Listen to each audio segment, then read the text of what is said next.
बतलाए देता हूँ तुम्हें मैं खानों का पता, बतलाए देता हूँ तुम्हें मैं खानों का पता, बतहाव खाज मैनो खुरासान सामरा, बतहाव खाज मैनो खुरासान सामरा,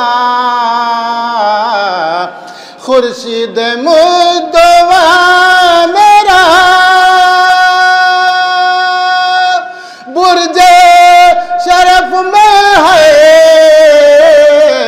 खुर्शीद मुद्दवा मेरा बुर्जे शरफ में है,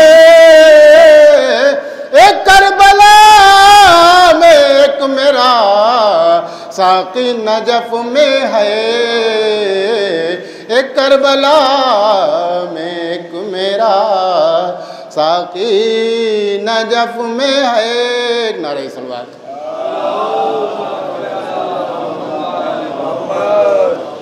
मौला अली की शान में एक कथा है। मेरे मौला तेरा जवाब नहीं, मेरे मौला तेरा जवाब नहीं, कोई कुरान सी किताब नहीं, कोई कुरान सी किताब नहीं, जिक्र हैदर करे जो मजलिस में, जिक्र हैदर करे जो मजलिस में, इससे बढ़कर कोई सवाब नहीं, इससे बढ़कर कोई सवाब नहीं। नारे सलावत।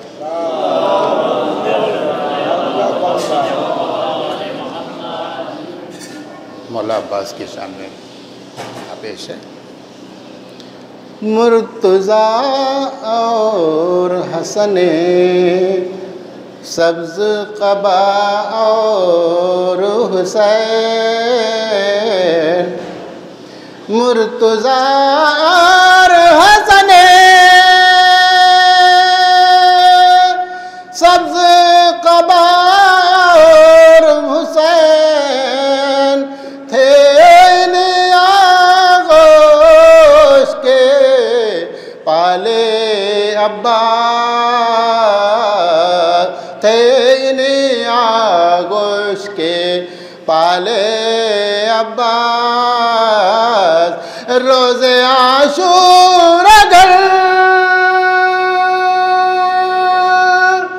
रोज़े आशूरा घर इसने वग़ा मिल जाता, लश्कर शाम को काफ़ी थे अकेले अब्बास, लश्कर शाम को।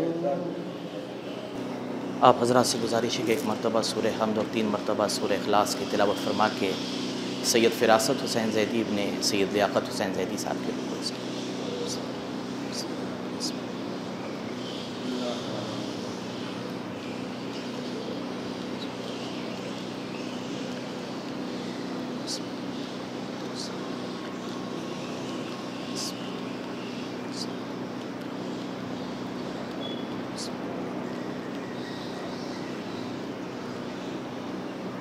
औज़ु बिल्लाहि मिनश शैतानिर रजीम बिस्मिल्लाहिर्रहमानिर्रहीम अल्हम्दुलिल्लाहिल्लज़ी हदाना लितमस्सुके बिस्सक़लैन व जअला लनल क़ुरआन क़ुर्रत ऐन रब्बुल मशरिक़ैन वल मग़रिबैन वस्सलातु वस्सलामु अला मौलाना व मौला सक़लैन साहिबे क़ाब क़ौसैन जद्दिल हसन वल हुसैन अबिल क़ासिम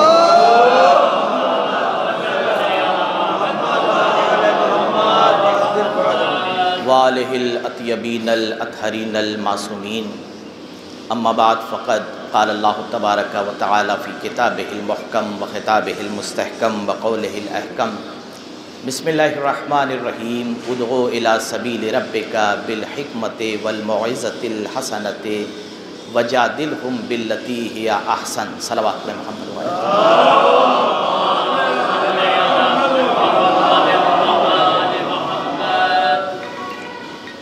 सामिर मोहतरम, परवरदिगार आलम ने इस कायनात में इंसानों के अलावा जितनी भी तख्लीक़ात की हैं उन तमाम तख्लीक़ात को एक दिफाई निज़ाम दे के भेजा, एक डिफेंसिव मैकेनिज़्म दे के भेजा कि अगर तुम्हारे पास कोई ऐसी मुसीबत आ जाए या तुम पर कोई हमला करे तो तुम अपना दिफा कर सको, तुम अपना बचाव कर सको। अगर आप देखेंगे तो उसने शहद की मक्खी को डंक अता किया, उसने दरिंदों को पंजे अता किए, उसने शेर को दांत अता किया, चौपायों को सींग अता किया कि अगर कोई मुसीबत पड़ जाए तो तुम अपना दिफा कर सको, अपना डिफेंस कर सको। लेकिन न इंसान को सींग से नवाजा, न इंसान के दहन में जहर रखा, न इंसान को कोई डंक अता किया। लेकिन याद रखिए, दुनिया के जितने भी जानवर हैं वो अपना दिफाई निज़ाम अपने साथ लेके चलते हैं। उनके पास सींग है, उनके पास जहर है, उनके पास डंक है। लेकिन इंसान को न सींग अता किया, न जहर अता किया, मगर ये इंसान जब काटता है तो फिर इससे जहरीला कोई नहीं होता। दुनिया का सबसे ख़तरनाक जानवर अगर ये किसी को काट ले, और ये हकीकत है, आप अफ्रीका की एक कंट्री है लुसाका, आप वहाँ जाएंगे तो आपको वहाँ के ज़ू में दुनिया का सबसे ख़तरनाक जानवर मिलेगा। दुनिया का सबसे ख़तरनाक जानवर उस कंट्री में, उस ज़ू में है। आप जब जाएंगे, ज़ू कोई बहुत बड़ा नहीं है, छोटा सा ज़ू है, जो नॉर्मल जानवर होते हैं वो हर जगह की तरह आपको मिलेंगे। लेकिन हर जगह एक एरो बना होगा, the most dangerous animal in the world, दुनिया का सबसे ख़तरनाक जानवर। तजस्सुस बढ़ता चला जाता है, क्यूरियोसिटी बढ़ती चली जाती है कि इंसान ये सोचता है कि दुनिया का सबसे ख़तरनाक जानवर कौन है। और जैसे जैसे आहिस्ता आहिस्ता आप आगे बढ़ते चले जाएंगे, आपका तजस्सुस बढ़ता चला जाएगा, एरो आगे दिखाता चला जाएगा। जब आप जाएंगे तो एक बड़ा सा हुजरा है, उस हुजरे में भी जानवर नहीं है। आप दूसरे हुजरे में जाएंगे, तजस्सुस क्यूरियोसिटी बढ़ती चली जा रही है। आप जब तीसरे हुजरे में जाएंगे तो वहां भी जानवर नहीं है, वहां एक बहुत बड़ा आईना लगा हुआ है और उसके नीचे लिखा हुआ है the most dangerous animal in the world. यानी अगर दुनिया में सबसे खतरनाक जानवर को देखना है तो इंसान को देख लीजिए। ये वो इंसान है, जब डसता है, जब काटता है तो फिर किसी को नहीं छोड़ता। लेकिन परवरदिगार आलम ने जहां तमाम मखलूकात को एक दिफाई निज़ाम, एक डिफेंसिव मैकेनिज्म दे के भेजा था, इंसान को कोई हथियार दे के नहीं भेजा, न इंसान के दहन में जहर को रखा, न इंसान को पंजे अता किए, न इंसान को डंक अता किया, बल्कि इंसान को जबान दे के भेजा। उदो इला सबील रब्बिका बिल हिकमत वल मौइज़तिल हसनत वजादिलहुम बिल्लती हिय अहसन। अपने रसूल को खिताब हो रहा है, मेरे रसूल दावत दीजिए दीन की तरफ, अल्लाह के रास्ते की तरफ, तलवारों के जरिए नहीं, हथियारों के जरिए नहीं, जबरदस्ती नहीं, बल्कि हिकमत के जरिए, दिबीनाई के जरिए, दानाई के जरिए, दूरअंदेशी के जरिए। इसलिए कि जबान वो शय है जिससे बहुत बड़ी बड़ी प्रॉब्लम सॉल्व हो जाती हैं, जिससे बड़े बड़े मुसीबतें हल हो जाती हैं। बैठिए, बहस कीजिए। आज समाज में लोग शिकायत करते हैं कि साहब आज जो हमारे समाज में झगड़े हैं, आप देखिए अंजुमन एक प्लेटफॉर्म पर नहीं है, खानदान वाले एक प्लेटफॉर्म पर नहीं है, लड़ाई है, झगड़े हैं, इख्तिलाफात है। जरूरत है गुफ्तगू करने की। मसला क्या है? मसला यह है कि आज के इस तरक्की याफ्ता दौर में हम पानी भी यूं ही नहीं पी लेते, हम कोशिश करते हैं कि प्यूरिफाइड वाटर हो। बड़ी तवज्जो कीजिएगा। आज के इस जमाने में हम कोशिश करते हैं हवा भी प्यूरिफाइड मिले हमें। आप ये देखिए, हम तेल लेने भी जाते हैं तो single refined, double refined, triple refined, लेकिन जब गुफ्तगू सुनने के लिए बैठते हैं तो उसमें कोई रिफाइनमेंट नहीं होता।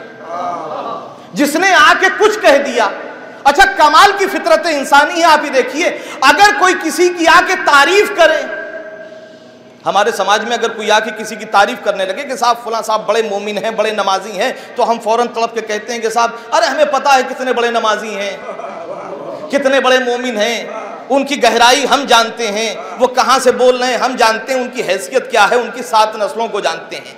बड़ी तवज्जो कीजिएगा। लेकिन अगर वही कोई बुराई आके करने लगे तो हम सवाल भी नहीं करते, हम फौरन कहते हैं हाँ हमें पहले से मालूम था।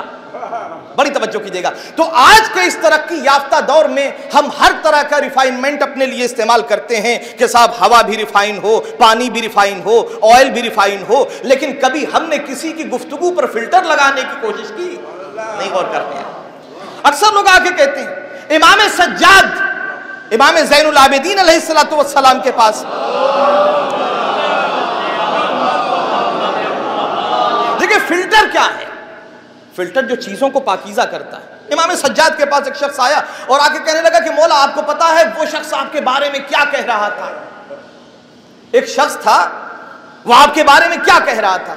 इमाम ने कहा स्टॉप, रुको, अभी ये बताओ कि जो वो कह रहा था उसमें तुम्हारा कोई फायदा है? बड़ी तवज्जो कीजिएगा। पहला फिल्टर कि ये बताओ जो वो बातें कर रहा था उसमें तुम्हारा कोई फायदा है? उसने थोड़ी देर तवक्कुफ किया, गौर किया और कहा कि नहीं मौला मेरा कोई फायदा नहीं है उसमें। तो इमाम ने कहा कि फिर अच्छा ये बताओ क्या उसका फायदा है? दूसरा फिल्टर, वो जो कह रहा था क्या उसका कोई फायदा है? उसने तवक्कुफ किया, कहा कि नहीं मौला उसका भी कोई फायदा नहीं है। इमाम ने कहा कि क्या फिर मेरा फायदा है? बड़ी तवज्जो कीजिएगा, क्या मेरा कोई फायदा है? उसने कहा नहीं मौला आपका भी फायदा नहीं है। तो इमाम ने मुस्कुरा के फरमाया कि फिर उड़ते हुए तीरों को निशाने पे लगाने की जरूरत क्या है? सलावत पे मोहम्मद वाले मोहम्मद पर।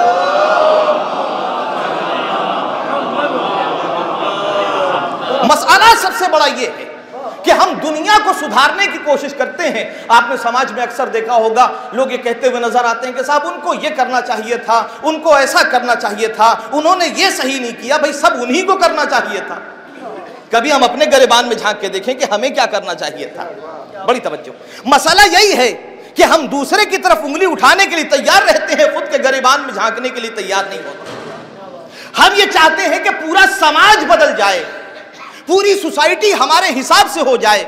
वियना का एक फिलोसोफर कहता है कि मैं जब छोटा था और मैंने देखा कि समाज करप्टेड है, लोग बहुत बुरे हैं, बेईमानियां हैं, झूठ बोलते हैं, तो मेरे दिल में एक जज्बा पैदा हुआ।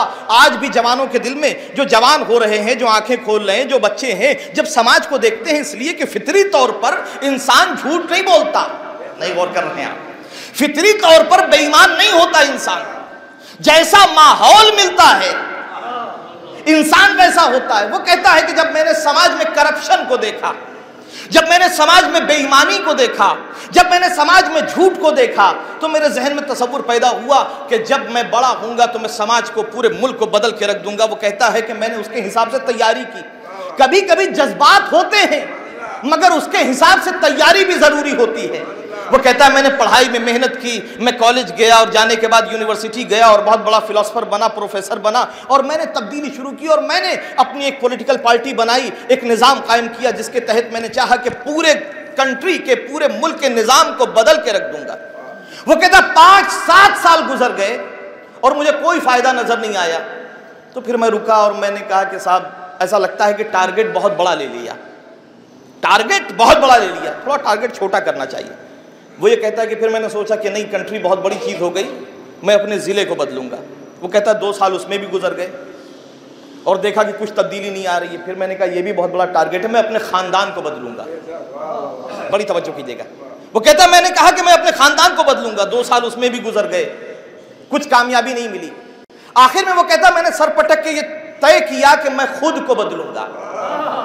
बड़ी तवज्जो। वो कहता है मैं खुद को बदलूंगा, और उसके बाद वो लिखता है कि जैसे ही मैंने अपने आप को बदलना शुरू किया, मैंने देखा खानदान वाले भी बदल रहे हैं, महल्ले वाले भी बदल रहे हैं, इलाके वाले भी बदल रहे हैं।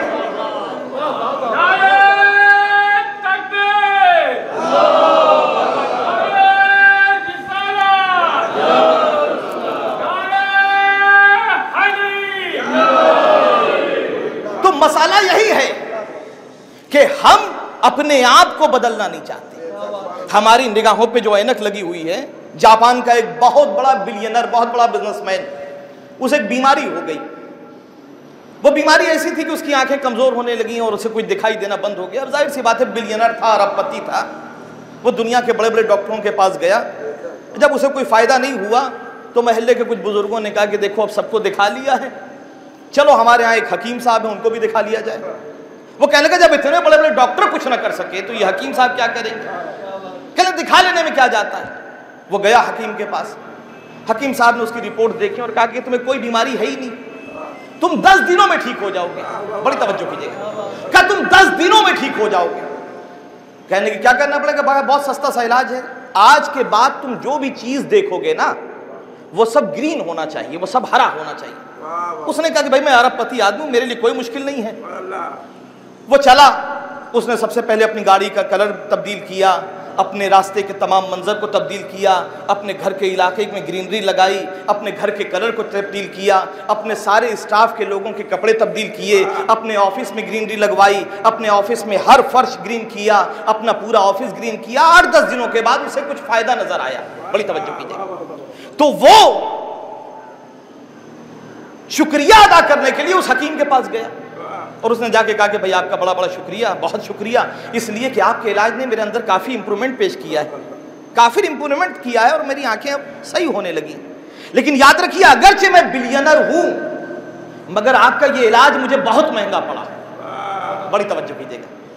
वो कहने लगा आपका ये इलाज मुझे बहुत महंगा पड़ा। हकीम मुस्कुराया, कहा कि ये इलाज मैंने तो बहुत सस्ता इलाज बनाया था, मैंने तो बहुत सस्ता नुस्खा बताया था, ये इलाज महंगा क्यों हुआ। उसने कहा कि साहब मैंने पूरे घर की ग्रीनरी तब्दील की, अपना इलाका तब्दील किया, अपना ऑफिस तब्दील किया, अपना स्टॉप बदला, अपनी गाड़ी के कलर को तब्दील किया। एक मरतबा हकीम ने कहा इतना करने की क्या ज़रूरत थी, मैंने क्या कहा था कि अपनी निगाहों के जाविये को बदल लो। बड़ी तवज्जो कीजिएगा भाई, सबको हरा करने की ज़रूरत नहीं थी, एक हरा चश्मा लगा लेते। बस यही फर्क है, हम समाज को बदलना चाहते हैं, हम अंजुमन को बदलना चाहते हैं, हम बिरादरी को बदलना चाहते हैं, हम इलाके के लोगों को बदलना चाहते हैं, अपनी आंखों पे लगी हुई ऐनक को नहीं उतारना चाहते। वतावनु अलल बिर्रि वत्तक़वा। बड़ी तवज्जो कीजिएगा। मसला क्या, उदओ इला सबील रब्बिका बिल हिकमति वल मौइज़तिल हसनति, मेरे रसूल हिकमत के जरिए दावत दो, हिकमत के जरिए दावत दो। हिकमत किसे कहते हैं? आप अशार सुनते हैं, हिकमत में देखिए, हिकमत लफ्जों की तराश खराश को नहीं कहते, इसलिए कि लफ्जों की तराश खराश, लफ्जों की निशिस्त व बर्खास्त कुछ देर के लिए कानों को अच्छी ज़ेबा मालूम होती हैं मगर उसके अंदर मानवियत नहीं होती। बड़ी तवज्जो कीजिएगा। हिकमत में फर्क यह है कि हिकमत मुमकिन है जाहिरी तौर पर 2 mm या 4 mm या 2 cm की गहराई लिए हुए हो। बड़ी तवज्जो कीजिएगा। लेकिन जब आप उसकी गहराई में उतरना शुरू करेंगे तो एक बहरे ज़ख़ार मानियों मफाहीम का नजर आएगा। कुरान हिकमत का नाम है, आवाज़े कुदरत आ रही है, मेरे रसूल हिकमत के जरिए दावत दो। दानाई के जरिए दावत दो, ऐसा माहौल पैदा करो कि तुम्हें गली महल्लों में जाके इस्लाम की तबलीग करने की जरूरत ना पड़े।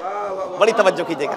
आज जो तबलीग का तरीका है, जिसे देखिए पक्का पक्का मुसलमान बना हुआ, हाथों पे मुसल्ले लिए हुए, हाथों में लोटे लिए हुए, गली गली में जा रहे हैं, सबको मुसलमान बना रहे हैं। और कमाल की बात है, इस्लाम की दावत भी वो दे रहे हैं जिन्हें खुद नहीं पता कि इस्लाम क्या है। आज दुनिया में हर तरफ लोग परचम लेके घूम रहे हैं कि साहब इस्लाम फैलाने जा रहे हैं। मियां तुम्हें खुद पता है कि इस्लाम क्या है? इस्लाम तकवा का नाम है, इस्लाम किरदार का नाम है, इस्लाम परहेजगारी का नाम है, इस्लाम कुर्बानी का नाम है, इस्लाम सैक्रिफाइस का नाम है, इस्लाम जबानों से तबलीग का नाम नहीं है। रसूल ने इरशाद फरमाया था, कूनू दुआतन ना से बगैर अलसिनतिकुम, देखो तुम्हारी जबानें तबलीग ना करे, तुम्हारा अमल तबलीग करे। ऐसा किरदार पेश करो, तुम जिस मुआशरे के हो, तुम जिस समाज के हो, तुम जिस सोसाइटी के हो, तुम्हारा डिपार्टमेंट जो भी हो, तुम सरकारी ओहदे पर, बहुत बड़े ओहदे पर बैठे हुए हो, जहां हर तरफ दस्ते गैब चलता है, सब लेते हैं। आपको बताने की जरूरत नहीं है कि हम कौन हैं, हम अली वाले हैं, हम हुसैन वाले हैं, हम इस्लाम के मानने वाले हैं। नहीं, खामोश रहिए। जहां सब ले रहे हैं आप ना लीजिए, खामोश रहिए। 2-4 हफ्ते गुजरेंगे, महीने गुजरेंगे, ऑफिस में चीमी गोइयां होंगी, लोग आएंगे, भैया इस कलयुग में कहां से पैदा हो गए? तब कहिए कि हमारा इस्लाम मना करता है, हम रसूल के मानने वाले हैं, हम अली के मानने वाले हैं। कूनू दुआतन ना से बगैर अलसिनतिकुम, तुम्हारी जबानें तबलीग ना करें। एक ऐसा माहौल बनाओ, एक ऐसा माहौल बनाओ, इसलिए कि इस्लाम की तबलीग जबानों के जरिए नहीं होती, हथियारों के जरिए नहीं होती, किरदारों के जरिए होती है। आज हम जिस मुआशरे में रह रहे हैं, बड़ी तवज्जो कीजिएगा, मसाला सबसे बड़ा क्या है? हम जिस मुआशरे, जिस समाज में रह रहे हैं ना, आज हमारे यहां इज्जतें दौलतों की बुनियाद पे मिलती हैं, दौलत की बुनियाद पे मिलती है। आपने सुना होगा, और ये सामने की बात है, आपने सुना होगा अक्सर, कोई साहब आए, बड़ी गाड़ी से उतरे, उन्होंने पूछा भाई कौन है? कहने लगा, अरे साहब आप जानते नहीं, ये 100 करोड़ का आदमी है। होता है कि नहीं? 100 करोड़ का आदमी है, 200 करोड़ का आदमी है, यानी आदमी की कोई वक़्त नहीं है। 100 करोड़ है तो वो आदमी है, जिस दिन 100 करोड़ खत्म हो जाएंगे वो फिर आदमी नहीं रहेगा। बड़ी तवज्जो की, 100 करोड़ का आदमी है, 200 करोड़ का आदमी है, 500 करोड़ का आदमी है। मसला यह है कि आदमी की कदर कीमत हमारे यहां पैसों से आंकी जाने लगी, लेकिन अहले बैत ने जो हमें सबक दिया था, अहले बैत के यहां दौलत से पहचान नहीं होती थी, अहले बैत के दरवाजे पर इस तरीके से पहचान होती थी। 8वें दर्जे का ईमान है, 7वें दर्जे का ईमान है, 9वें दर्जे का ईमान है, 10वें दर्जे का ईमान है। वतावनु अलल बिर्र वत्तक़वा, इसीलिए इस्लाम ने कहा, तरबियत का तरीका जो इस्लाम ने बताया, उदउ इला सबील रब्बिका बिल हिकमति वल मौइज़तिल हसनति वजादिलहुम बिल्लती हिय अहसन। मेरे रसूल दावत दो हिकमत के जरिए। और समाज, याद रखिए, जब समाज अच्छा होता है ना, जब सोसाइटी अच्छी होती है तो लोग अच्छे बनते हैं। मेरे रसूल ने तलवारों के जरिए इस्लाम नहीं फैलाया, किरदार के जरिए इस्लाम फैलाया, किरदार के जरिए। आप रसूल की सीरत उठा के देखिए, मसला क्या है? आपने बादशाहों को अपना रोल मॉडल बनाया, आपने बादशाहों को, अमीरों को अपना रोल मॉडल बनाया। आपने रसूल की सुन्नत की बात तो की, लेकिन वहीं पर बशरियत की बात भी करने लगे। अगर रिसालत का सही तारुफ हुआ होता तो आज ये मुसलमान दुनिया में जलील ना हो रहा होता। आज जो मुसलमान दुनिया में जलील हो रहा है और इस्लाम बदनाम हो रहा है। अभी कुछ दिन पहले की बात है, मोहम्मद बिन सलमान ने अपनी गुफ्तगू में कहा था कि साहब हमें कुछ ऐसा करना पड़ेगा, इस्लाम का चेहरा बहुत बिगड़ गया है, कुछ ऐसा करना पड़ेगा कि इस्लाम का चेहरा तब्दील हो जाए। बड़ी तवज्जो, इस्लाम का चेहरा तब्दील हो जाए। भैया इस्लाम का चेहरा नहीं बिगड़ा है, चेहरा आपका खराब है। इस्लाम का चेहरा नहीं बिगड़ा है, इस्लाम के चेहरे में कोई कमी नहीं है। मेरे रसूल ने अखलाक और किरदार के जरिए वो इस्लाम फैलाया है, वो दीन फैलाया है किरदार के जरिए। और रसूल ने खुद इरशाद फरमाया कि बोइस तो लिउतम्मिमा मकारिमल अखलाक, मुझे इसलिए भेजा गया है ताकि मैं अखलाक को उनके अजीम मर्तबों पर फायज कर सकूं। आज आप देखिए, ये आपकी किताबों की वजह से है, इसलिए कि मुसलमान जब रसूल की बात करता है तो क्या कहता है? अशहदु अन्ना मुहम्मदर रसूलुल्लाह, यानी जब गवाही की बात करता है तो रिसालत की बात करता है। बड़ी तवज्जो कीजिएगा, जब गवाही की बात करता है तो रिसालत की बात करता है, और जब सीरत बयान करने पे आता है तो कहता है कि साहब रसूल की जिंदगी 2 हिस्सों में तकसीम है। सलवात पर मोहम्मद वाले मुहम्मद सब है आ गया।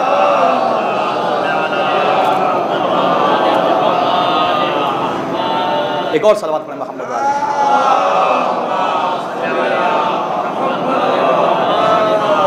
वो कहता है साहब रसूल की जिंदगी 2 हिस्सों में तकसीम है। रसूल की जिंदगी बशरियत और रिसालत।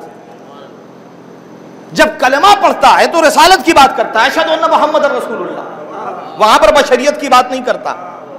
लेकिन जब सीरत बयान करने की बात आती है तो कहीं बशरियत का तस्करा करता है कि जिंदगी में कुछ काम बशरियत के तकाजे के हिसाब से किए, कुछ काम रिसालत के तकाजे के हिसाब से किए।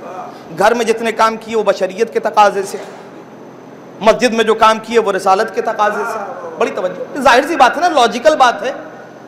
इस्लाम इंडिविजुअलिटी की बात करता है और प्रोफेशनल लाइफ की भी बात करता है। बड़ी तवज्जो कीजिए। तो उन्होंने रसूल की जिंदगी को 2 हिस्सों में तकसीम कर दिया कि रसूल की एक प्रोफेशनल लाइफ है, प्रोफेशनल लाइफ है रिसालत, और रसूल की एक इंडिविजुअलिटी है, वो है रसूल क्या की प्राइवेट लाइफ, रसूल की वो है बशरियत। बड़ी तवज्जो कीजिए, ठीक है। लेकिन कुरान ने जहां तस्करा किया रसूल का, तो रसूल की इंडिविजुअलिटी का कोई तस्करा ही नहीं किया, का वमा मुहम्मदुन। बड़ी तवज्जो कीजिए, यानी मुफस्सिरों ने, मुअर्रिखों ने, रावियों ने यही तो समझाने की कोशिश की कि भाई देखिए, एक है रसूलुल्लाह और एक है मोहम्मद। मोहम्मद की अपनी इंडिविजुअल लाइफ है, रसूलुल्लाह की प्रोफेशनल लाइफ है। बड़ी तवज्जो कीजिएगा, लॉजिकल बात है ना, लॉजिकल बात है कि मोहम्मद की अपनी इंडिविजुअल लाइफ है, तो जहां मोहम्मद है वहां बशरियत है, और जहां रसूलुल्लाह है वहां रिसालत है। लेकिन कुरान ने कह दिया वमा मुहम्मदुन इल्ला रसूल, जिसे तुम इंडिविजुअलिटी कह रहे हो वो भी रिसालत है। सलावत में मोहम्मद वाले मोहम्मद पर।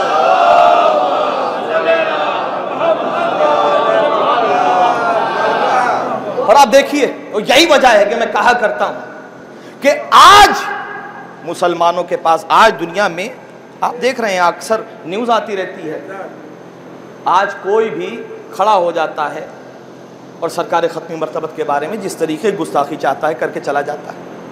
खामोश हैं, मजबूरी है, इसलिए कि जो वो बातें कर रहा है। अभी कुछ दिन पहले की बात है, महाराष्ट्र से एक वीडियो आया था, उसमें वो बाकायदा सही बुखारी की किताब का मराठी वर्जन लेके उसमें से हदीस पढ़ रहा है। उसके ऊपर कोई लीगल कार्रवाई हो ही नहीं सकती क्योंकि मुसलमानों की किताब है। मैं ये कहता हूं कि मुसलमानों की जितनी भी सीरत की किताबें हैं, बड़ी तवज्जो कीजिएगा, रसूल की कोई भी सीरत रसूल की किताब मेरे रसूल की तर्जुमानी नहीं कर सकती। बड़ी तवज्जो कीजिएगा, वो सारी किताबें बेकार हैं। इसलिए कि आप दुनिया के सीरत निगारों के पास चले जाइए, बायोग्राफी लिखने वालों के पास चले जाइए, उनसे पूछिए कि साहब बायोग्राफी लिखी कैसे जाती है। बड़ी तवज्जो कीजिएगा, तो वो कहते हैं कि साहब शख्सियत को परखा जाता है, देखा जाता है, उसके बाद तहकीक की जाती है कि कब पैदा हुआ। बड़ी तवज्जो, मैं अजीब मरहले पे ले जाना चाह रहा हूँ, कब पैदा हुआ, कहाँ पैदा हुआ, कैसा माहौल था, किस स्कूल में पढ़ा, पालने वाले कैसे थे। बड़ी तवज्जो कीजिएगा। तो दुनिया की जितनी भी सीरत की किताबें हैं वो शुरू होती हैं मोहम्मद की विलादत से मक्के में। और जब रसूल से पूछा गया अल्लाह के रसूल मता वजबत लकन नबुव्वा, अल्लाह के रसूल नबुव्वत आप पर कब वाजिब हुई, तो रसूल ने इरशाद फरमाया कुन्तु नबिय्या, मैं नबी था जब आदम आबो गिल के दरमियान थे। हालांकि रसूल ने यहां भी अपनी नबुव्वत की उम्र बताई है, अपनी उम्र नहीं बताई।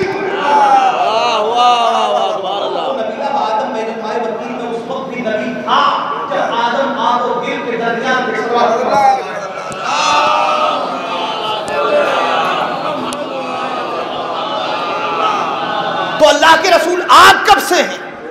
भाई सीरत की किताब वहां से शुरू होगी ना, कि जहां से पैदाइश हुई हो, कौन सा माहौल था, कैसे माहौल था, कौन सा नूरी साल था, कौन सा साल था। बड़ी तवज्जो कीजिएगा। अब ये मसला नहीं होगा कि आमुल फील था, बड़ी तवज्जो कीजिएगा, या 12 को पैदा हुए या 17 को पैदा हुए, ये मसला ही खत्म हो गया।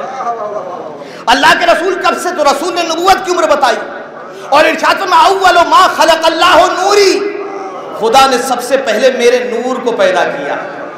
बड़ी तवज्जो कीजिएगा। अब बताइए, जिस आलम में रसूल का नूर पैदा हुआ, न कोई मुअर्रिख था, न कोई मुफस्सिर था, न कोई रावी था।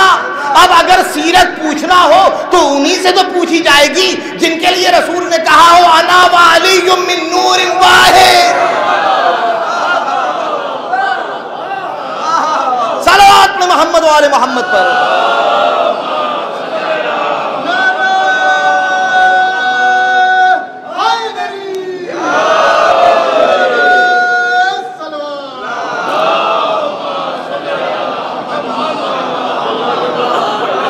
इसीलिए हम बयान करते हैं कि अगर सीरत रसूल को समझना हो ना तो हमारे पास आइए, हमारे पास आइए, हम बताएंगे।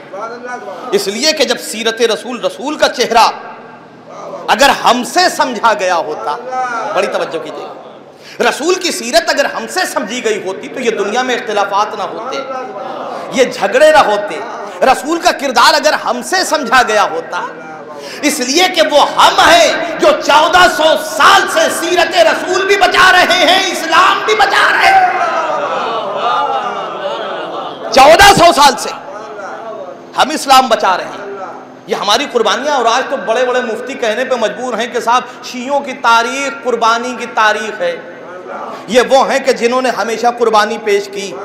इस्लाम पर जब भी वक्त पड़ा है, अहले बैत पर जब भी वक्त पड़ा है, रिसालत पर जब भी वक्त पड़ा है, आप में का कोई खड़ा नहीं होता। पूरी तारीख उठा के देखिए, जब भी सर कटवाना हुआ हम आगे बढ़े, कोई नहीं है।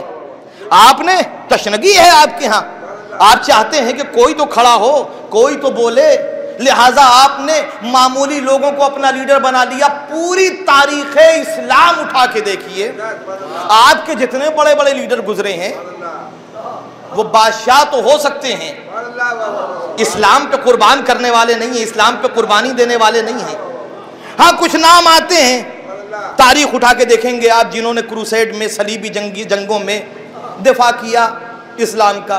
कौन साहब? जिन्हें हीरो बना दिया गया। अच्छा, मसला क्या है, जरा सा कोई उछला आप फौरन हीरो बना देते हैं। ना हसब देखते हैं, ना नसब देखते हैं, ना किरदार देखते हैं, ना माजी देखते हैं, ना मुस्तकबिल देखते हैं, उसे हीरो बना देते हैं। इमादुद्दीन जंगी, सलाहुद्दीन अय्यूबी, नूरुद्दीन जंगी, बड़े बड़े, बड़ी तवज्जो कीजिएगा, ठीक है, लेकिन याद रखिएगा ये इस्लाम का हीरो जिन्हें आपने बनाया है, ये जब खड़े हुए थे ना तो ये अपने घर को बचा रहे थे। बड़ी तवज्जो कीजिएगा, ये अपने आप को बचा रहे थे। वरना सलाहुद्दीन अय्यूबी जो आपका हीरो है वही है कि जिसने शियों को खत्म किया है। इमादुद्दीन जंगी वही है जिसने शियों को कत्ल किया है। बड़ी तवज्जो। तो फर्क इतना है कि जब आपका हीरो खड़ा होता है तो वो सिर्फ आपको बचाता है, लेकिन जब हमारा हीरो खड़ा होता है तो तमाम दुनिया इस्लाम को बचाता है।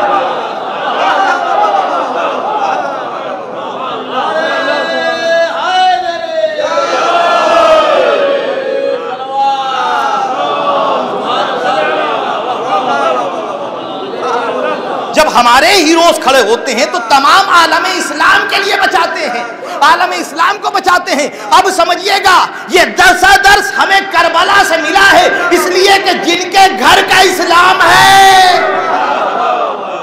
जिनके घर का इस्लाम है वो अपने घर को बचाते हैं, वो अपने घर का इस्लाम बचाते, तमाम आलम इस्लाम को बचाने के लिए। आप तसव्वुर कीजिए भाई, देखिए माँ बाप ने, मैं एक दिन सोच रहा था कि माँ बाप को जो हुक्म हुआ है कि नाम अच्छे रखो, बड़ी तवज्जो कीजिए, नाम अच्छे रखो। कभी कभी शख्सियतें नाम की वजह से इसमें बामुसम्मा बन जाती है। बड़ी तवज्जो। कुरान उठा के आप देखिए, परवरदिगार ने जितने अंबिया को भेजा, चाहे यूं ही भेज दिया, आवाज कुदरत आएगी नहीं, ऐसे नहीं भेजा, हमने उनकी मदद का इंतजाम किया था। बड़ी तवज्जो, हमने उनकी मदद का इंतजाम किया था। जितने भी अंबिया आए उनकी मदद का इंतजाम था। कुरान ने कई जगह पर कहा कि लक़द कुज़्ज़िबत रुसुलुम मिन क़ब्लिक, कि तुमसे पहले भी रसूल झुटलाए जा चुके हैं। व कुज़्ज़िबू व उज़ू, उन्हें झुटलाया गया, उन्हें अजियत दी गई, लेकिन घबराना नहीं। जब उन पर मुसीबतें पड़ी, अताहुम नसरुना, तो हमारी मदद उन तक पहुंची। बड़ी तवज्जो, इन तंसुरुल्लाह यंसुरकुम, अगर तुम अल्लाह की मदद करोगे, अल्लाह की नुसरत करोगे, तो अल्लाह तुम्हारी मदद करेगा। कुरान में बद्र का इंतजाम जहां पर लिखा है, कुरान वहां इरशाद हुआ लक़द नसरकुमुल्लाहु बिबद्रिन व अंतुम अज़िल्ला, के परवरदिगार आलम ने तुम्हें बद्र के मकाम पर नुसरत अता की। बड़ी तवज्जो कीजिएगा भाई, नुसरत कहते हैं मदद को। अल्लाह की नुसरत आई, अल्लाह की नसर आई, अल्लाह की नसर आई, अल्लाह की नसर को नहीं गौर कर रहे हैं आप। इसमें बामुसम्मा आप समझिएगा, मौलाना तशरीफ कर रहे हैं, अल्लाह की नसर को अरबी में नसरुल्लाह कहते हैं। इसमें बामुसम्मा आलम इस्लाम का मुहाफिज नसरुल्लाह। बड़ी तवज्जो कीजिएगा, ये हमारे लीडर हैं, ये हमारे रहबर हैं। और आप देखिए आज भी दुनिया इस्लाम में जिसने शीयत का सर बुलंद किया है, जिसने शीयत का सर बुलंद किया है, बड़े बड़े लीडर हैं जो आज कुछ बयान दे रहे हैं, दूसरे दिन कुछ बयान दे रहे हैं, जो आज कभी कभी ऐसा लगता है कि कयामत ढा देंगे। वही अमेरिका के ऐवानों में जाके कहते हैं कि we don't care about Palestinian issue, हम फिलिस्तीन के इशूज पर कोई गुफ्तगू करना नहीं चाहते, कोई तवज्जो ही नहीं देना चाहते, हम ख्याल भी नहीं करते, हम केयर भी नहीं करते। बड़ी तवज्जो कीजिएगा, ये है लीडर। लेकिन तमाम आलम इस्लाम में, बड़ी तवज्जो, बड़े अजीब मरहले पर ले जा रहा हूं, दो ही शख्सियतें नजर आ रही हैं। एक का नाम है सैयद अली हुसैनी खामेनाई और एक का नाम है सैयद अली हुसैनी सिस्तानी। बड़ी तवज्जो कीजिएगा, आप अजीब जुमला देने जा रहा हूं। मुझे नहीं मालूम कि ये महज इत्तेफाक है कि दोनों हुसैनी भी हैं, दोनों अली भी हैं। ये महज इत्तेफाक है कि दोनों अली हैं और दोनों हुसैनी हैं। और पूरी दुनिया में ये ऐलान हो रहा है कि इस्लाम को अगर कोई बचा सकता है तो या तो अली होगा या हुसैनी।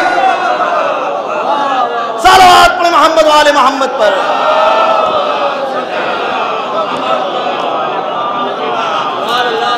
आज हमें डराया जाता है, हमें डराया जाता है कि साहब अपने वजूद की फिक्र कीजिए। आप तो थोड़े से लोग हैं, मुट्ठी भर लोग हैं, अपने वजूद की फिक्र कीजिए। कहीं ऐसा ना हो कि आपको मिटा दिया जाए, आपको खत्म कर दिया जाए। और हमारे लखनऊ में कुछ दिनों पहले कहा गया था कि साहब बहुत मुख्तसर से लोग हैं, खुर्दबीन से देखे जाते हैं। बड़ी तवज्जो, लेकिन कमाल की बात है आज दुनिया ये कह रही है आप अपनी फिक्र कीजिए, इसलिए कि कहीं आपको न मिटाया दिया जाए। हमने कहा, हसन नसरुल्लाह ने ये जुमला कहा था कि अगर हम मिटने वाले होते तो दुश्मन हमें करबला में मिटा चुका होता। लेकिन ना हम कल मिटने वाले थे ना आज मिटने वाले। हमें मिटाया नहीं जा सकता, हमें खत्म नहीं किया जा सकता। और आपकी हैसियत क्या है, आपकी बिसात क्या है, आपकी औकात क्या है, आपकी जात क्या है कि आप हमें मिटाएंगे। बनी उमैया की हुकूमतें, बनी अब्बास की बड़ी बड़ी हुकूमतें हमें ना मिटा सकी। बड़ी तवज्जो, हमें हर दौर में मारा गया। आज मुसलमान कहता है कि साहब वो तो सफ़वी हुकूमत का ज़माना था कि इस्लाम ईरान में फैल गया। अच्छा ठीक है, चलिए ईरान में सफ़वी हुकूमत थी इसलिए इस्लाम फैल गया, तो इराक में कौन सी सफ़वी हुकूमत थी? इराक में सफ़वी हुकूमत कौन सी थी? मुख्तार के बाद। बड़ी तवज्जो कीजिएगा, मुख्तार के बाद आज तक, सद्दाम तक, कभी इराक शिया हुकूमत नहीं रहा है। बड़ी तवज्जो कीजिएगा, हमें हर जमाने में मारा गया। हमें मिस्र में मारा गया, हमें अरब में मारा गया, हमें बहरीन में मारा गया, हमें अफगानिस्तान में मारा गया, हमें पाकिस्तान में मारा जा रहा है, हमें दुनिया के कोने कोने में लेबनान में मारा जा रहा है। बड़ी तवज्जो कीजिएगा, हमें हर जगह मारा जा रहा है। दुश्मन ये समझ रहा है कि हम इनको खत्म कर देंगे। भाई बड़ी बड़ी हुकूमतें, दुनिया ये कहने लगी कि इराक से शियत खत्म हो गई, नहीं गौर कर रहे हैं आप? हमें इराक में मारा गया, हमें कत्ल किया गया, हमारे गारे बनाए गए, हमारी दीवारें खड़ी की गई और दुनिया ये समझ रही थी कि हमने इन्हें दफन कर दिया, हमने इन्हें खत्म कर दिया, हमने इन्हें मिटा दिया और हमें जमीनों में दफन कर दिया गया। दुनिया ये समझ रही थी कि अब हमने इन्हें जमीनों में दफन कर दिया। इन अक्ल के अंधों को यह मालूम नहीं था कि जब वो हमें दफन करके जा रहे थे हम बीज थे।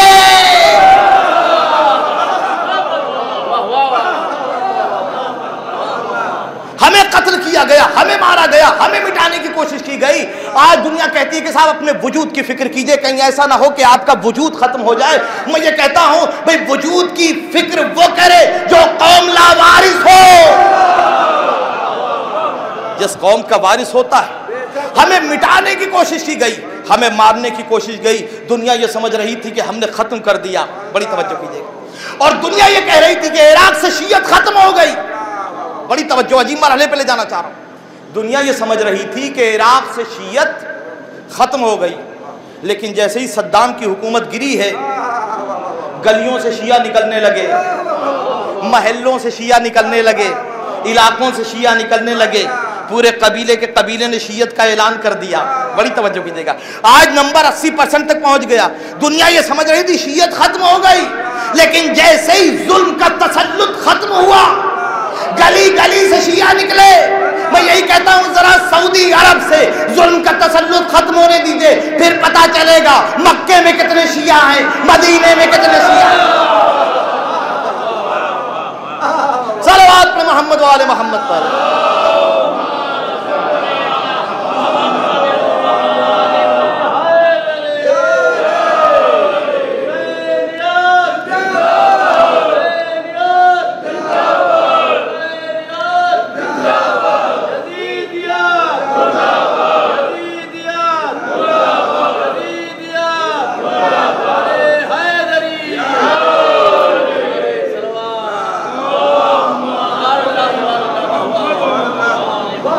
आज कहा जाता है अपने वजूद की फिक्र कीजिए, अपने आप को बचाइए। याद रखिए ना, हमारा वजूद कल खतरे में था जब बनी उमैया की बड़ी बड़ी हुकूमतें, बनी अब्बास की बड़ी बड़ी हुकूमतें हमें ना मिटा सके। तो तुम्हारी औकात क्या है? जब भी इस्लाम पे वक्त पड़ा है, कुर्बानी हमने दी है, इस्लाम को हमने बचाया है। बड़ी तवज्जो कीजिएगा। और ये सबक हमें करबला से मिला। आप ही देखिए, दुनिया में कहीं भी जुल्म होता है इसलिए कि हम जालिम के साथ खड़े नहीं हो सकते, ये हमारे खून की मजबूरी है। अगर मसलहत की चादर हम भी सऊदिया की तरह ओढ़ लें, बड़ी तवज्जो कीजिएगा, तो हम भी सुकून से रह सकते हैं। लेकिन ये हमारे खून की, ये हमारे हसब की, ये हमारे नसब की मजबूरी है, क्योंकि हमने इस्लाम करबला से लिया है। हम जालिम के हिमायती नहीं हो सकते। अच्छा, कमाल की बात है, आप ये देखिए, आज दुनिया में बड़े पक्के पक्के मुसलमान, रसूल ने डिफिनेशन जो बयान की थी, परिभाषा बयान की थी इस्लाम की, वो ये थी कि अल मुस्लिमो मन सलमल मुस्लिमून मिन यदिही व लिसाने। मुसलमान वो है जिसकी ज़बान से, जिसके बयान से, जिसके हाथों से दूसरे मुसलमान महफूज रहे। मुसलमान की तारीफ रसूल ने जो इरशाद फरमाई थी, अल मुस्लिमो मन सलमल मुस्लिमून मिन यदिही व लिसाने। मुसलमान वो है जिसकी ज़बान से, जिसके बयान से दूसरे मुसलमान महफूज रहें। आप ये देखिए, फिलिस्तीन पर हमला हो रहा है, गजा पे हमला हो रहा है, कितने मुसलमान हैं जो खड़े हैं? कितने मुसलमान हैं? सब खामोश। बड़े पक्के पक्के मुसलमान हैं, खादिमैन हरमैन शरीफैन हैं। आप इल्जाम नहीं लगा सकते, डाउट भी नहीं कर सकते, शक भी नहीं कर सकते उनके इस्लाम पर। बड़े पक्के पक्के मुसलमान हैं, हथियार दे रहे हैं मुसलमान को मारने के लिए, अपना फजाइया दे रहे हैं, अपना इलाका दे रहे हैं, अपने सिपाही दे रहे हैं। लेकिन एक हम हैं जो हर जगह खड़े हो जाते हैं। भाई आज की बात नहीं है, इराक पे हमला हुआ कौन बोला, अफगानिस्तान पे हमला हुआ कौन बोला, सीरिया पे हमला हुआ कौन बोला, सब बड़े पक्के पक्के मुसलमान। आप डाउट नहीं कर सकते, शक नहीं कर सकते उनके इस्लाम पर। अच्छा, कमाल है, हम ही हर जगह खड़े हो जाते हैं बचाने के लिए। सब बड़े पक्के पक्के मुसलमान, हम ही काफिर। सब बड़े पक्के पक्के मुसलमान, हम ही काफिर। फलसफा समझ में नहीं आया भैया। जो मारे वो मुसलमान, जो बचाए वो काफिर, जो मारे वो मुसलमान, जो बचाए वो काफिर।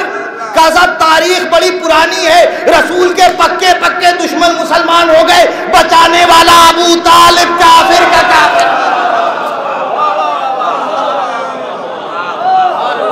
सल्लल्लाहु अलैहि मोहम्मद वाले मोहम्मद पर।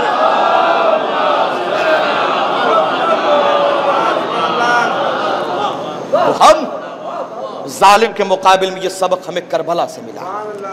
और याद रखिए, करबला जिंदगी का नाम है, करबला पाइंदगी का नाम है।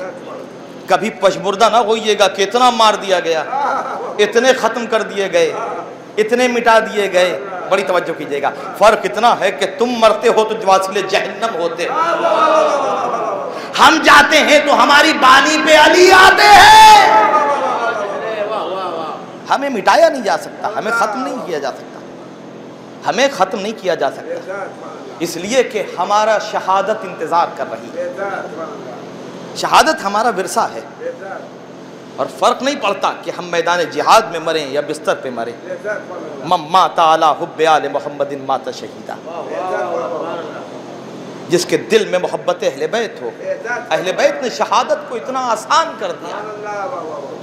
अगर हमारे हक को पहचानते हुए कोई बिस्तर पर मर जाए हमारी मोहब्बत में, मरहूम बहुत ही मोमिन इंसान। मुझे इत्तेफाक भी हुआ और मैं अक्सर आया करता हूँ यहाँ पर मजलिस खिताब करने के लिए। एक साल अशरे का भी किन्हीं वजूहात की बुनियाद पर मैंने यहाँ पे अशरा खिताब किया। मरहूम के साथ था, बड़े मोमिन आदमी, बड़े मुत्तकी आदमी। मजलिसों के लिए, बल्कि हम लोग मजलिसों में ज़्यादा जा नहीं पाते थे, वो दौरे की तमाम मजलिसें करके आते थे और कहते थे कि मौलाना आप बैठे हुए हैं, तो देखिए हम हर जगह से घूम के चले आए, हर जगह शिरकत कर ली, किसी को शक ना, किसी को एतराज़ ना हो, और हर जगह का तबर्रुक ला के दिखाते थे। परवरदिगार गरीब के रहमत करे। बहुत ही मोमिन आदमी। मरहूम की एक बेटी है जिससे बहुत मोहब्बत किया करते थे। मैं तसल्ली देने के लिए अपनी उस बहन को बस ये जुमला कहूँगा कि बहन, तुम्हारे बाबा इस दुनिया से गए, घर वालों ने पूरा एहतमाम किया, जिस तरीके से गुस्ल हो सकता था, कफन हो सकता था, जिस तरह से इलाज हो सकता था, सब इलाज किया। लेकिन आओ ज़रा करबला की दो बेटियां तुम्हें दिखाते हैं। करबला की दो बेटियां, एक बेटी का नाम सकीना है, एक बेटी का नाम फातिमा सुगरा है। वो सकीना के जिसके लिए हुसैन ने कहा था कि जिस घर में सकीना ना हो मुझे आराम नहीं मिलता, मुझे सुकून नहीं मिलता। अरबाब अज़ा इसीलिए नाम रखा था सकीना। रिवायत के जुमले हैं कि हुसैन अभी करबला नहीं पहुँचे हैं, ईद का दिन आया है, हुसैन नमाज पढ़ के आए हैं, सकीना को आगोश में लेके प्यार कर रहे हैं। इतने में अचानक से क्या देखा कि मुस्लिम की यतीम बच्चियां आ रही। जैसे ही मुस्लिम की यतीम बच्चियों को हुसैन ने देखा, सकीना को अपनी आगोश से दूर कर दी। वो खानवादे इस्मत व तहारत की बच्चियां, मुस्लिम की बच्चियां आई और मामू जान कहती हुई करीब आई। हुसैन ने कलेजे से लगाया, सर पे दस्ते शफकत फिराया, कानों में गोशवारे पिनाए। सकीना सोच रही हैं, बाबा ने मुझे कभी अपने आप से जुदा नहीं किया, आज क्या बात है कि बाबा ने मुझे अपने आप से दूर कर दिया। एक मर्तबा सकीना खड़ी हैं, वो बच्चियां जाने लगीं, हुसैन ने प्यार किया, दस्ते शफकत फिराया, कानों में गोशवारे पिन्हाए। एक मर्तबा घर की इस्मत व तहारत की आगोश की पली हुई बच्चियां थीं, उन्होंने कहा, मामू जान आप तो ऐसे प्यार कर रहे हैं जैसे यतीमों से प्यार किया जाता है।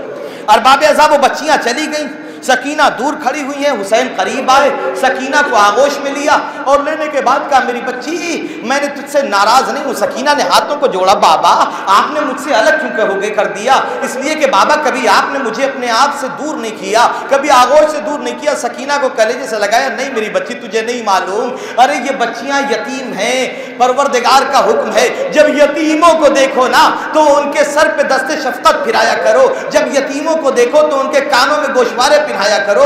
ये यतीम है, अल्लाह का हुक्म है, यतीमों के सामने अपने बच्चों को प्यार न किया करो। अरबाब अज़ा 4 साला सकीना ने ये समझा यतीमी क्या होती है। जो यतीम हो जाता है उसके कानों में गोशवारे पिन्हाए जाते हैं, जो यतीम हो जाता है उसके सर पे दस्ते शफकत फिराया जाता है। अरबाब अज़ा 4 साला बच्ची ने यतीमी समझी।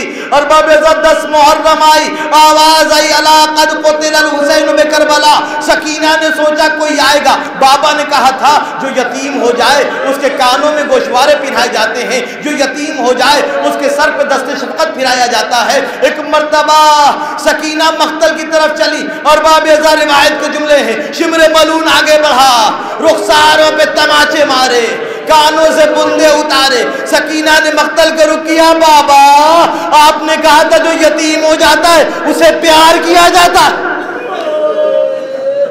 बाबा शिमर ने मुझे तमाचे मारे और बाबेजा हुसैन की ये यतीमा।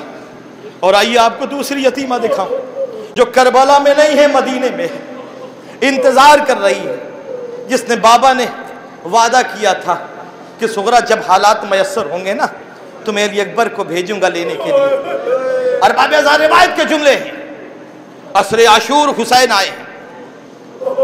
मीर अनीस ने भी इस वाक़े को अपने मरासी में नकल किया है। बसरे का एक पहलवान था और बाबेजा सुगरा मदीने में इंतजार कर रही हैं। बसरे का एक पहलवान था, बहुत बड़ा पहलवान था, किरायों पे जंग में जाया करता था, मुख्तलिफ लोगों के साथ लड़ा करता था। घर पे आया है इनाम इकराम के साथ जीतने के बाद। उसकी एक बेटी है जो बीमार रहा करती। जब वो बसरा पहुंचा है तो एक मर्तबा बेटी ने कहा, बाबा मैं बीमार रहती हूँ, आप अक्सर जंगों पे चले जाते हैं, आप कुछ इनाम इकराम लेके आते हैं, कुछ दिन चलता है, फिर आप जंगों पे चले जाते हैं। बाबा मैंने सुना है ना कि करबला में एक बागी आया है और यजीद ने उसके सर पे इनाम रखा है। बाबा मुझे मालूम है आप बहुत ताकतवर हैं, आप बहुत बड़े पहलवान हैं। बाबा आप चले जाइए करबला में, जाके उस बागी को कत्ल कीजिए, यजीद हमें इतने इनाम इकराम देगा कि हमारी जिंदगी सुकून से गुजर जाएगी। मैं बीमार रहती हूँ, आपको भी जरूरत नहीं पड़ेगी, हम लोगों की जिंदगी सुकून से गुजर जाएगी। एक मर्तबा आराम करना चाहता था, थका हुआ था, उसने बेटी से कहा, बेटी मैं जाना नहीं चाहता, लेकिन बेटी ने इसरार किया, बाबा ये जिंदगी की आखिरी जंग जाके लड़के आ जाइए, और आपको करना क्या है, आप बड़े बहादुर हैं, जैसे ही जाइए बस फौरन उस बागी को कत्ल कीजिए और चले आइए सर लेके, यजीद इनाम इकराम देगा। और बाबेजा तारीख लिखती है वो पहलवान बसरा करबला में आया और आने के बाद इंतजार कर रहा है। असरे आशूर वो पहुंचा है और पहुंचने के बाद इंतजार कर रहा है कि वो बागी कौन है, हम देखें, बस उसका सर कलम करें, इनाम इकराम लें और घर लेके चले जाएं। जब चलने लगी ना, जब चलने लगा ना, तो एक मर्तबा बेटी ने कहा था, बाबा मुझे मालूम है जब आप जीत जाएंगे ना उस बागी का सर आपको मिल जाएगा, तो परवरदिगार की दुआ से जब आप फतहयाब हो तो बाबा मेरे लिए अकीके यमनी की एक अंगूठी तोहफे के लिए लाइएगा। रिवायत के जुमले हैं कि वो आया करबला में, आने के बाद उसने हुसैन के सामने खड़ा हुआ और इमाम हुसैन के सामने खड़े होने के बाद रिवायत के जुमले हैं, जैसे ही इमाम की निगाह उस पर पड़ी और इमाम ने कहा, तू क्या कर रहा है, तू यहां क्या कर रहा है, चला जा, तेरा नाम मेरे कातिलों में नहीं है। एक मर्तबा उसने निगाह उठा के देखा, कहा मुझसे तो कहा गया था कि बागी है, आप कौन है, तारुफ कराइए। इमाम खामोश है, इमाम कोई जवाब नहीं देते। इमाम ने उसके बाद कहा, चला जा, तेरी बीमार बेटी तेरा इंतजार कर रही, तेरी बीमार बेटी तेरा इंतजार कर रही। रिवायत के जुमले, अब तो वो तड़प गया और कहने लगा, मुझसे तो कहा गया था कि बागी है, आप कौन हैं। मीर अनीस कहते हैं, ये तो न कह सके कि शहर मशरकैन हूं, मौला ने सर झुका के कहा, मैं हुसैन हूं। एक मर्तबा उसने सर झुका लिया, गिरिया करना शुरू किया। इमाम ने कहा, जल्दी चला जा, तेरी बेटी तेरा इंतजार कर रही है, वो बीमार है। रिवायत के जुमले हैं, इमाम ने अपनी उंगली से अकीके यमनी की अंगूठी उतारी और कहा, जब जाना ना, तेरी बेटी ने चलते वक्त तोहफा मांगा था, कहना हुसैन ने तेरा तोहफा भेजा है। मैं कहूंगा, मौला अरे पहलवान बसरा की बेटी का इतना ख्याल, जरा करबला से आइए, मदीने में जहां फातिमा सुगरा अपने बाबा का इंतजार कर रही है, अपने भैया अली पर सयालमुल्लज़ीन ज़लमू अय्यमुनक़लबी यनक़लिबून अला लअनतुल्लाहि अल क़ौमिस ज़ालिमीन। आप हज़रात से फिर गुजारिश हो कि एक मरतबा सूरह हम्द और 3 मरतबा सूरह इख़लास की तिलावत फरमा के सैयद फ़िरासत अली इब्न लियाक़त अली साहब की।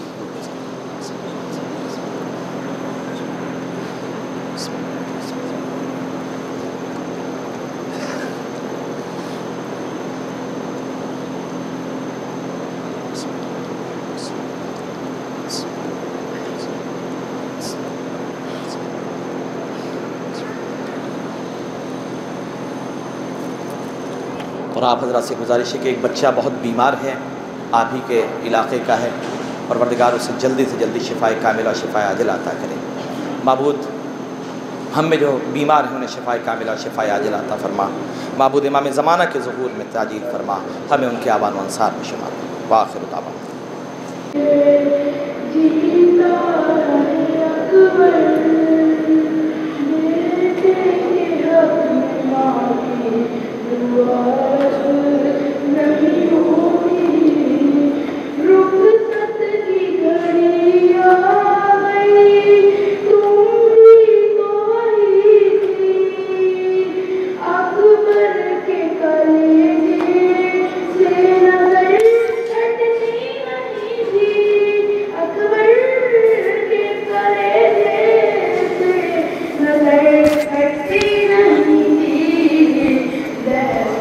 हमारे लाल का नाजुक सा है सीना, सीने पे न खाए मेरा बेटा कोई बर्छी।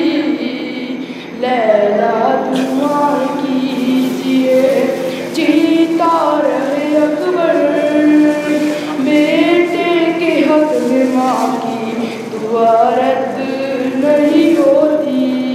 इस बात पे शबीर का दिल फटता है हमसे, ऐसे तो कभी दूर ना अकबर हुए हमसे, ऐसे तो कभी दूर ना अकबर हुए हमसे। अकबर को जीता देख कर हम जीते रहेंगे, अकबर को बढ़ता देख कर मर जाएंगे हम भी। लैला दुआएं कीजिए जीता रहे अकबर, बेटे के हक में माँ की दुआ रद्द नहीं होती। मैं भूल नहीं पाऊंगा एहसान तुम्हारा, इस आलिम गुर्बत में दो तुम साथ हमारा, इस आलिम गुर्बत में दो तुम साथ हमारा। अकबर मेरा जवान है, हम पर है ज़ईफ़ी, हमसे तो जवालाल की मैयत न उठेगी। लैला दुआएं कीजिए जीता रहे अकबर, बेटे के हक में माँ की दुआ रद्द नहीं होती।